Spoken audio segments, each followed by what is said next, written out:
Sot do të diskutojmë për disa çështje në lidhje me gjeopolitikën, po jo vetëm. Kam të ftuar për të parë Dritan Goxhajn, specialist në fushën e gjeopolitikës dhe sidomos si ushtarak që është edhe në lidhje me të dhënat e detajuara të ndryshme mbi teknologjinë e armatimit që si ai rrallë ka në tregun mediatik shqiptar që mund të tregoj specifikimet e tyre. Dritan, mirë mbrëma, mirë se më ke ardhur për të parë, shpresoj të mos jetë i fundit, kemi bashkëpunim. Bravo, falenderoj për ftesën.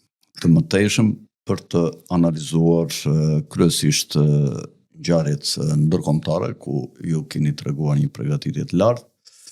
Ne të dy veç kështu na kanë quajtur ndonjëherë dhe si spion rus ose që duam Rusinë, sepse kemi thënë që në fillim të luftës në krye terës ndoshta kemi qenë vetëm ne të dy zërat të veçantë që kemi treguar ose jemi përafruar më shumë të vërtetës që do të ndoste në lidhje me përfundimin e kësaj lufte, kur të gjithë ishin entuziastë që Rusia do të humbiste, do të bënte, sepse shprenin dëshirat e tyre ose ishin të manipuluar nga mainstream media e perëndimit.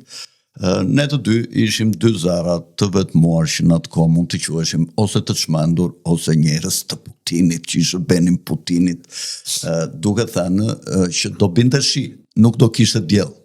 Pra këta duan të thuash që dhe kur do bjerë shi, të thuash jo, to ketë djell, të shpresh, të tregosh motin mbi dëshirat e tyre, jo mbi realitetin.